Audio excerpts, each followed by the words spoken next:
Good evening, ladies and gentlemen. I don't know where you're watching this particular video from. Maybe you could tell me the county you are watching from. It's actually raining outside here, but it's still my hope that you'll be able to hear whatever I'm going to say. In this video today, I want us to look at 5 things which personally I strongly believe Raila Odinga in particular and the ODM party, and to some small extent, President Uhuru Muigai Kenyatta, who is keen on making Raila Odinga the president, must do to guarantee Raila Odinga the presidency in 2022. And I want to go straight to the points. The first thing Raila Odinga and ODM party must do is to guarantee a free and fair ODM nominations. If there's one elephant in the room which can break Raila Odinga's presidential bid, is the ODM party nominations. There's something which is likely to happen. President Uhuru Kenyatta is likely to endorse Raila Odinga for the presidency publicly. The moment the president will do that, the number of people who will apply to contest on ODM tickets are going to be overwhelming. So ODM party must prepare on how they are going to manage their nominations.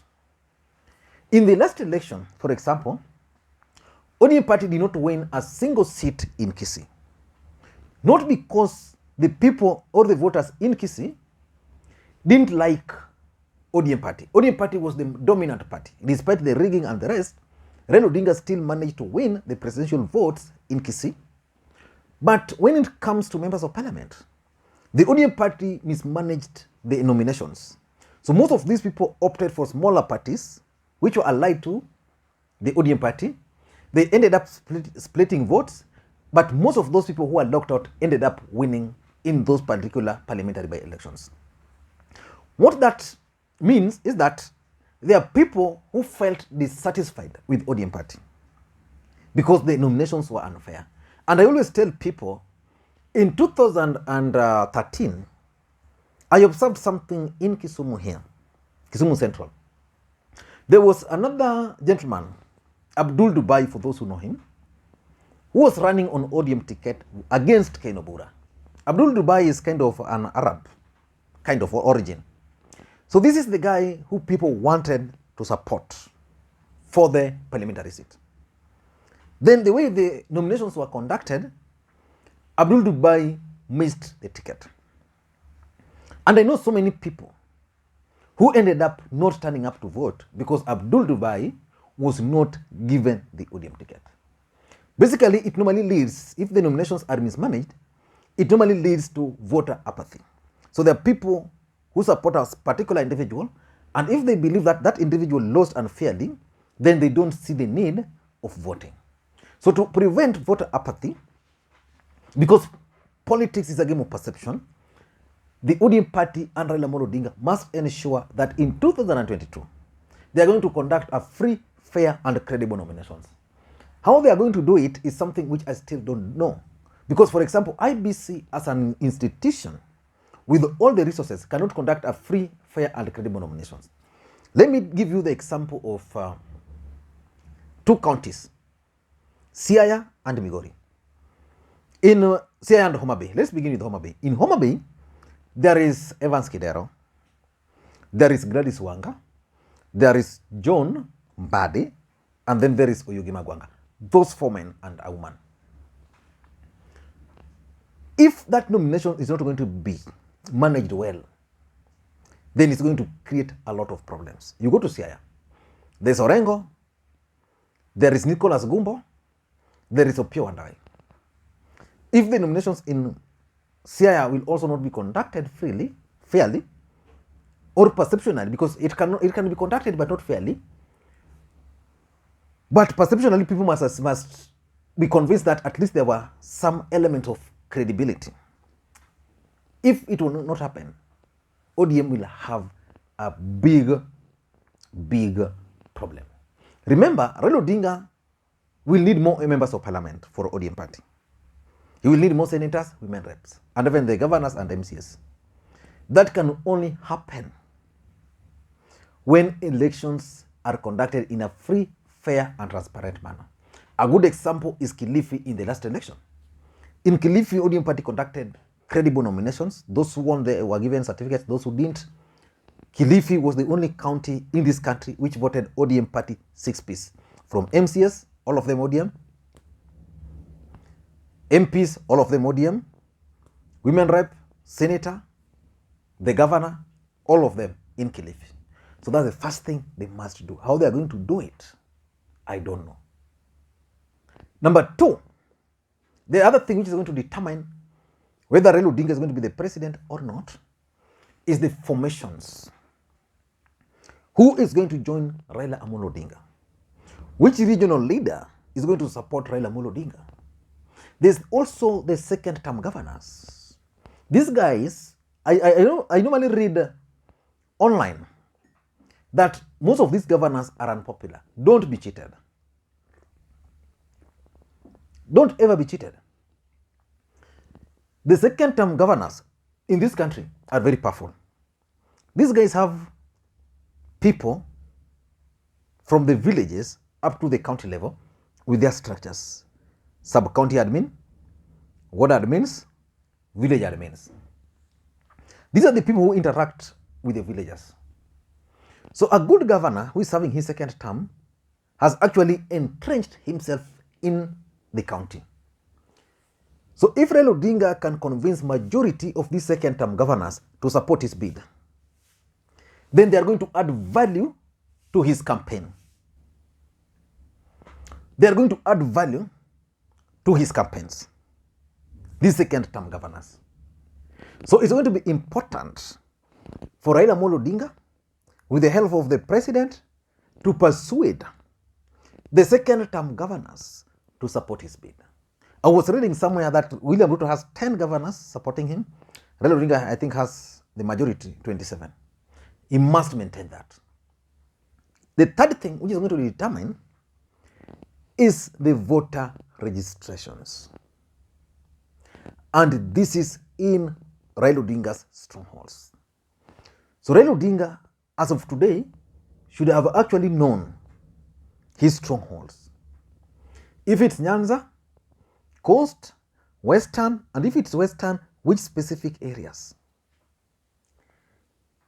Then when voter registrations will be open, then with the help of the deep state, those regions must register in large numbers.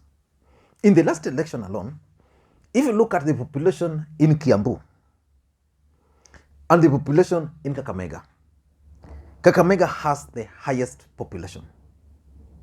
But when it comes to registered voters, Kiambu had more people registered as voters. Why is that? Because the system or the deep state suppressed the voting registration exercises in those regions.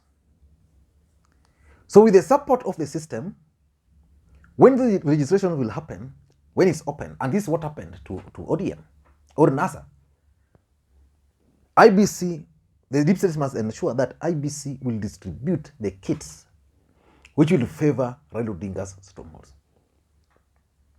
And because their numbers were suppressed last time, this time they can make those numbers to be real or inflated the way it happened the last election. So that's something which Raila Odinga, President Uhuru Kenyatta, if he's serious with Raila, must do. Again, their supporters, those who support them, like the aspirants, the governors, those who want to do what, can mobilize people to register as voters. The truth of the matter is that Raila Odinga's strongholds, like if you take Coast, for example, there are many people who are not registered as voters because the government and the system of the day decided to delay the issuance of the IDs in the last election. You would find in the last election someone who applied for his ID almost a year or 1.5 years ago did not find his ID by the time we were going for the election. So that was clear act of sabotage. So that registration process, they must watch it very, very closely. Number 4, the fourth thing is clear communication strategy. If I want to ask you a question today, do you know the platform Raila Odinga is going to run on in 2022? It's not yet very clear. Are they communicating to the masses in a manner that the masses can relate to? So far, I don't think. Are they waiting for their opponents, like Tanga, for example, to set agendas for them to react?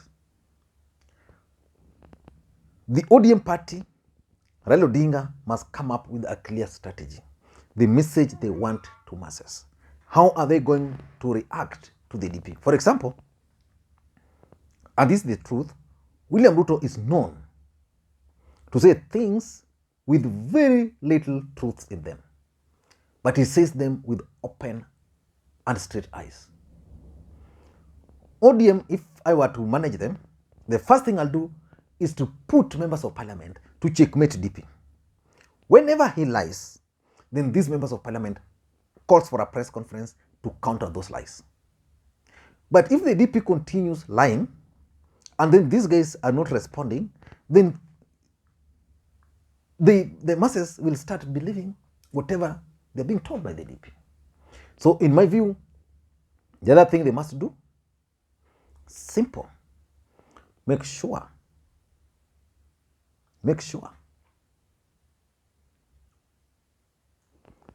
you counter the DP propaganda, you counter Kalonzo Musyoka's propaganda, you counter any opponent's propaganda, but with facts.